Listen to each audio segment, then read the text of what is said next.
الحمد لله العزيز المنان الكريم الإحسان الرحيم الرحمن الذي علم القرآن خلق الإنسان وعلمه البيان،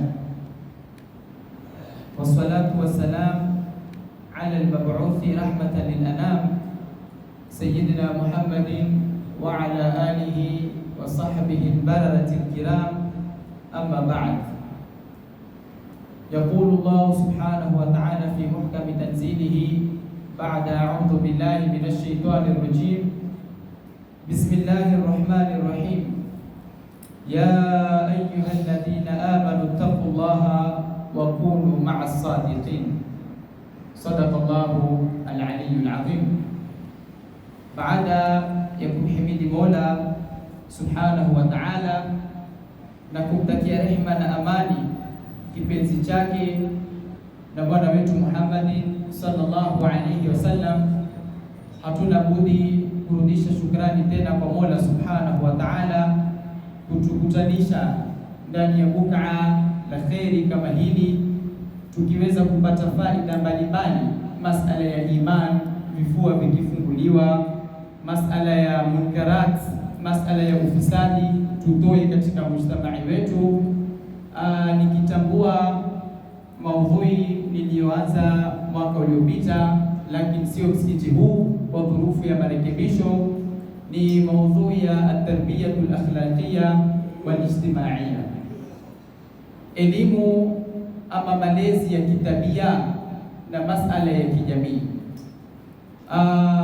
Maudhui kama hili yatembea sana na mambo yanayofanyika katika jamii, na hasatan mchango mkubwa katika dini yetu ya Kiislamu, kwa sababu watu wengi wametengenezewa katika falsafa na ufahamu wa vichwa vao kuwa dini ni imani, na imani waweza kuipeleka kwa namna utakavyo wewe, waweza kuitengeneza kishakli, watu wakakuona tayari una imani, lakini wasahau upande wa pili, illa alladhina amanu wa amilu salihat. Kuna masala ya iman na kuna masala ya kubalance ya kitabia, ndio amilu salihat. Tukifanya mema lazima tuwe na muamala katika jamii, na maudhui kama hili ina umuhimu wake mbalimbali.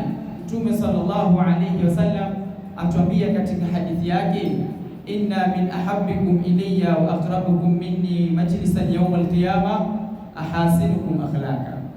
Mtume sallallahu alayhi wasallam asema katika hadithi yake, hakika watakaopendekeza zaidi kwake yeye na watakaokuwa karibu zaidi kwake yeye siku ya Kiyama, ahasinukum akhlaqa, ni watu wenye tabia tena zilizo njema zaidi. Walillahi alhamd, tulielezana vipengele tofauti tofauti mwaka jana, na kipengele tutakachokianzia mwaka huu ni mas'alatu sidqi, mas'ala ya ukweli. Mwenyezi Mungu Subhanahu wa Ta'ala atuambia katika Qur'ani, ya ayyuhalladhina amanu taqullaha wa kunu ma'as sadiqin, enyi mlioamini mcheni Mola Subhanahu wa Ta'ala, wa kunu ma'as sadiqin, muwe pamoja na watu wa kweli. Likizungumziwa jambo la ukweli, sisi tutatabikisha katika masala ya mazungumzo peke yake, lakini masala ya ithbati na amali hatuna. Sisi tunajua kwa ukweli ni katika kuzungumza, lakini je, kuoana kwa matendo? Je, kuoana kwa imani? Je, kuoana kwa amali zote tunazozifanya na ukweli tunao? Maalasaf, wazee wa kitambo walikuwa wakiogopa kusema urongo kwa sababu ya madhara yake, lakini generation ya kisasa twaogopa kusema ukweli kwa sababu ya manufaa tutakayoyakosa katika ulimwengu wetu. Hiyo ndio hakika ijtimai. Kwa hivyo ni nini maana ya ukweli? Ukweli maana yake ni mutabaqatul qawli lilwaqi'i, ni kufuatanisha neno lako na jambo ambalo kwamba ni waqi'i, latendeka, lafanyika. Tena ukweli kama hunu, wal ikhlasu fi niyyati wal amal, tuweni na ikhlasi katika nia zetu tunazozitia kufanya amali mbalimbali, na vile vile tuweni na ikhlas na amali tunazozifanya. Mimi ni mfanyabiashara. Je, katika biashara yangu nitayeyusha vipi ukweli kama Muislamu? Ndo msimamo wangu unyoke. Mimi ninapatiwa nafasi nizungumze maudhui mada dakika 5, dakika 10. Je, kuna ikhlasi gani katika maudhui yangu?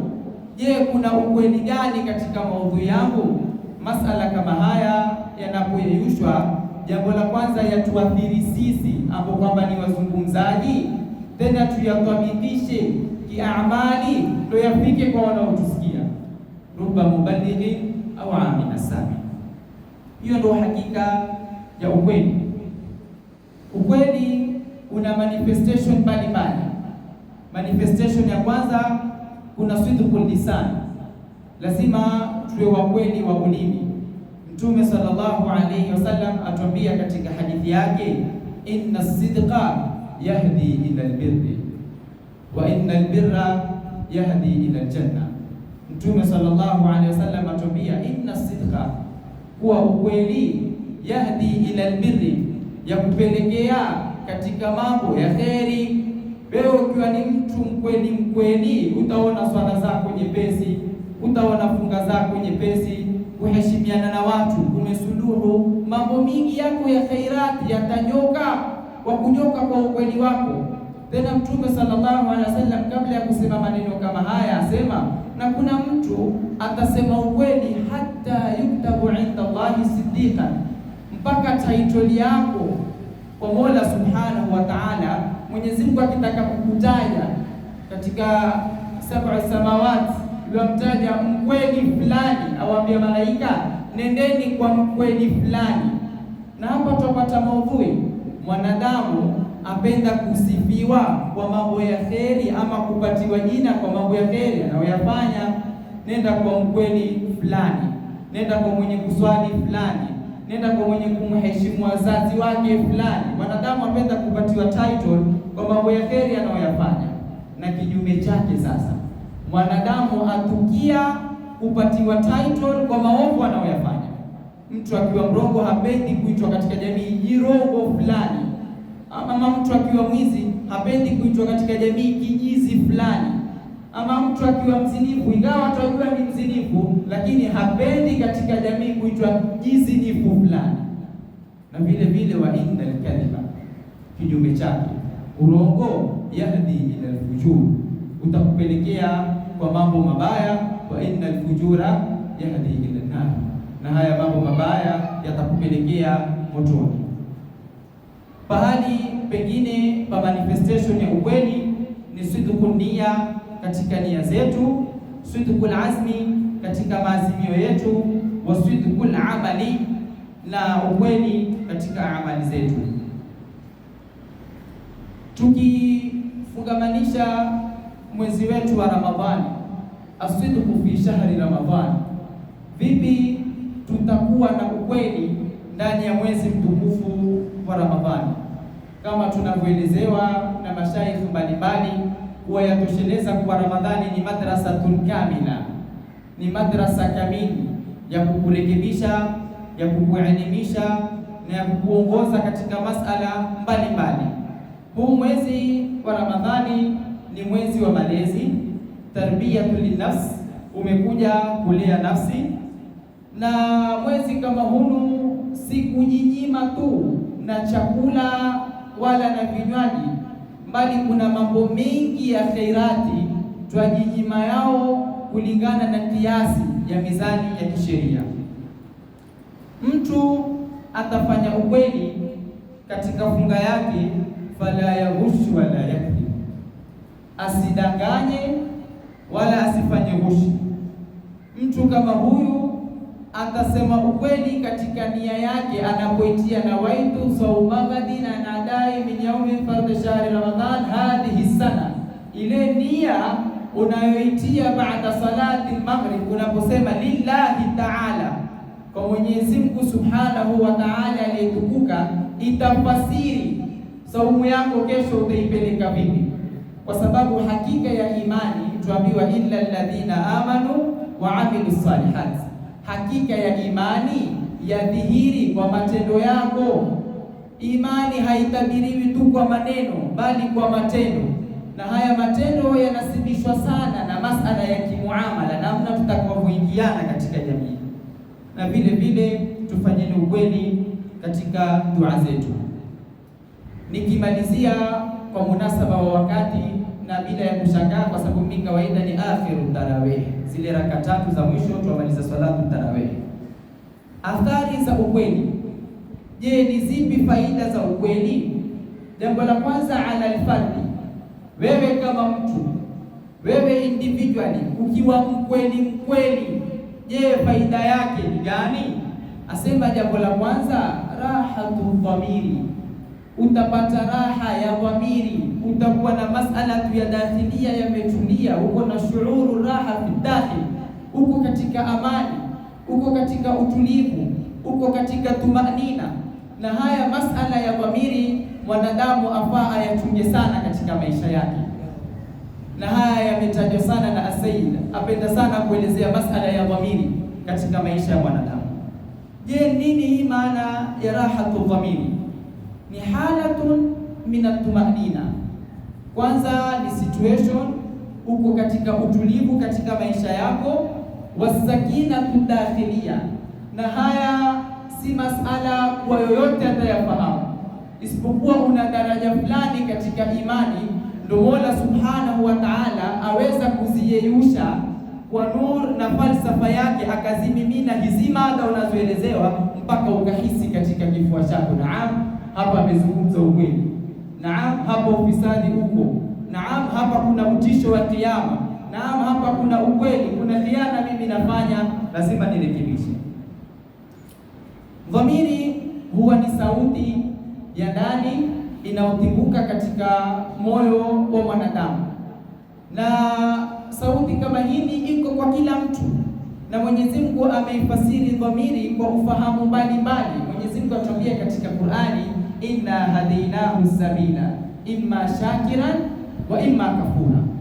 Wewe mwanadamu unapofanya amali yoyote, huwa dhamiri yako tayari yazungumza na wewe, hili ni la kheri, nasikia raha na wewe fanya, hili ni la shari, ni ovu, usilifanye, bila ya ukumbusho, bila ya kanuni za kidini. Angalia kwa mfano tu, lau ungekuwa dini ya Uislamu haikuja, lau ungekuwa sheria ya kikanuni hakuna, je, mtoto aweza kupoteza fahamu akalala na mamake, hata kama Qur'ani haikusema, hata kama Uislamu hukutueleza, lakini kikanuni tu ya kimwanadamu, wewe ni mtoto, siku hiyo sikupanda ukalala na mamako. Je, yawezekana jambo kama hili? Ala nadharia halikubaliki, kwa sababu wajua tayari kuna dhamiri tayari yakwambia katika mwili wako, hili jambo ni la makosa, hili jambo halifai. Kwa hivyo hiyo ndio sautu dakhilia, ni sauti ya ndani. Faida nyingine ya ukweli kwa mwanadamu, mutmainul qalbi, siku zote moyo wake umetulia, na iraha ya dhamiri ni kujifungamanisha na yote unaamrishwa na Mola Subhanahu wa Ta'ala. Ingawa sisi tupenda sana kufasiri ala bidhikrillahi tatma'innul qulub, hii dhikrullah, kumtaja Mola Subhanahu wa Ta'ala, tayari uko na rahatu dhamiri. Na hii dhikrullah pia tuweza kufasiri ni kumkumbuka Mola Subhanahu wa Ta'ala. Vipi utakumbuka Mola? Utajifungamanisha na yote Mwenyezi Mungu aliyokuamrisha, ndio utapata tatma'innul qulub. Ukijifungamanisha na swala ni dhikrullah, tatma'innul qulub. Ukijifungamanisha na kuheshimu wazazi ni dhikrullah, tatma'innul qulub. Vile vile ukijifungamanisha na ukweli, ala bidhikrillahi tatma'innul qulub, ndio rahatu dhamiri, tayari ushaipata. Mahabbatun nas, watu watakupenda. Kama wewe ni mfanyi biashara, hudanganyi katika biashara zako, utaona wadumu na watu. Kama wewe ni mwalimu, hudanganyi katika ualimu wako, utaona watu wakupenda. Kama wewe ni imamu, hudanganyi katika uimamu wako, utaona watu wakupenda.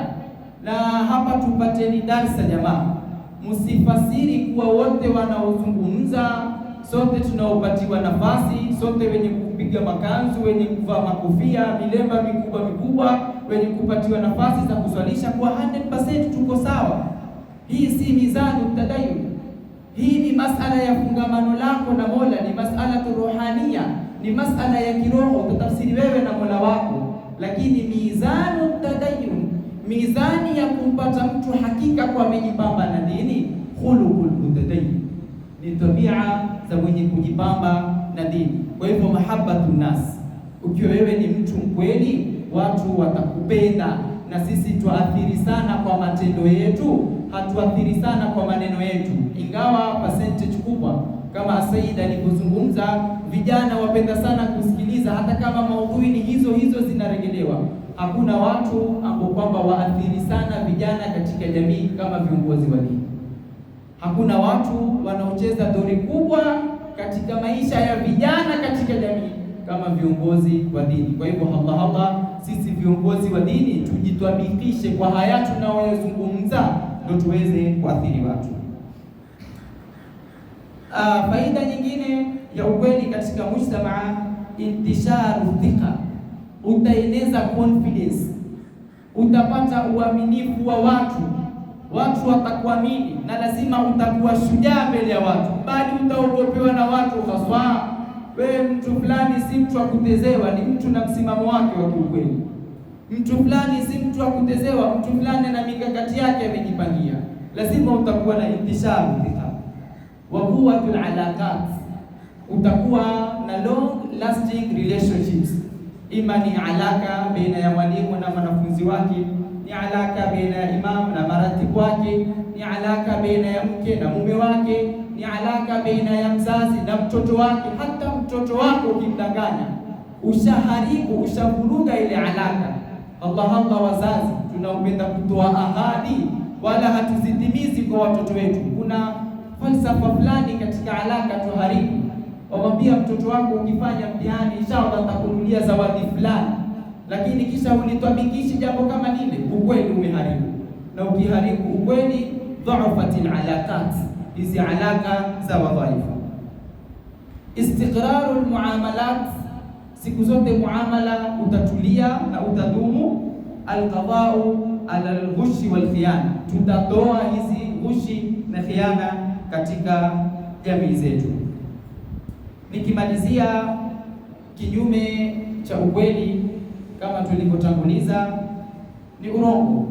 Kwa hadithi ya Mtume, yuaddi ila alfujur, yapelekea maovu. Mtu akipenda sana kusema urongo, yamhul baraka, urongo wafuta baraka katika maisha yako. Nini maana ya baraka? Baraka ni unapofanya jambo kama lile una utulivu nalo. Baraka unapofanya jambo kama lile Mola Subhanahu wa Ta'ala yakuruzuku na likaendelea. Baraka unapofanya jambo ni jambo la kheri, Mwenyezi Mungu akutia mahaba na passion katika jambo kama lile.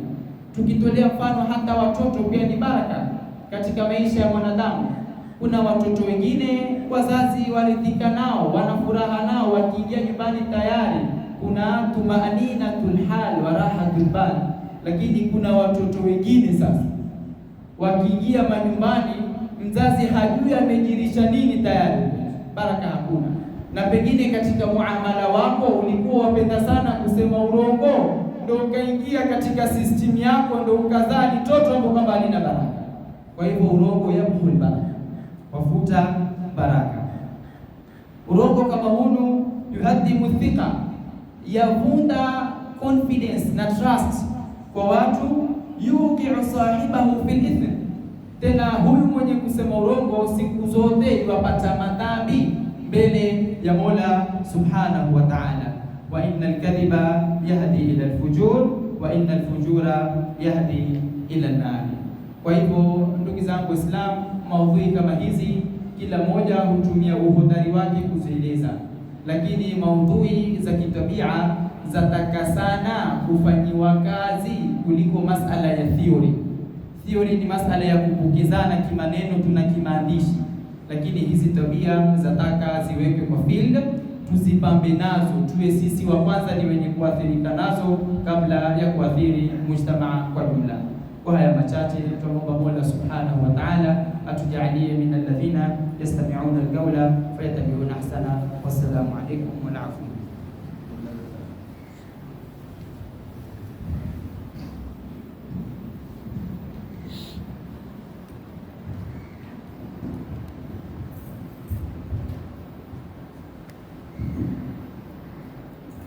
لا إله إلا الله العظيم الحليم، لا إله إلا الله رب العرش العظيم، لا إله إلا الله رب السماوات والأرض رب العرش الكريم، لا إله إلا الله العظيم الحليم، لا إله إلا الله رب العرش العظيم، لا إله إلا الله رب السماوات والأرض رب العرش الكريم، لا إله إلا الله العظيم الحليم، لا إله إلا الله رب العرش العظيم، لا إله إلا الله رب السماوات ورب الأرض رب العرش الكريم.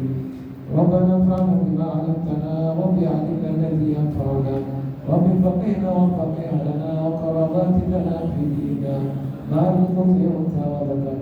رب وفقنا ووفقهم لما تقضي قولا وفيلا كما وصل كل حلالا دائما وقنا اتكئانا نحظى بخير وفاء كل شر. ربنا واصلح لنا كل شؤون وأقر من رضا بك العيون، واغفر عنا ربنا كل الديون قبل أن تأتينا رسل المنون، وفي رزق أنت أكرم من ستر. وصلاة الله تخشى المصطفى من إلى الحق دعانا والوفاء في كتاب فيه للناس شفاء، وعلى الآل الكرام الشرفاء وعلى الصحب المصابيح الغرب. اللهم اجرنا من النار سالمين وادخلنا جنة آمنين وتوفنا مسلمين والحقنا بالصالحين واجعلنا من السعداء المقبولين ولا تجعلنا من الأشقياء المذمومين. اللهم إنك عفو كريم تحب العفو فاعف عنا. اللهم إنك عفو كريم تحب العفو فاعف عنا. اللهم إنك عفو كريم تحب العفو فاعف عنا برحمتك يا أرحم الراحمين. سبحان وبحمدك نشهد أن لا إله إلا أنت نستغفرك ونتوب إليك. بفضل سبحان ربك رب العزة عما يصفون وسلام على المرسلين الحمد لله رب العالمين.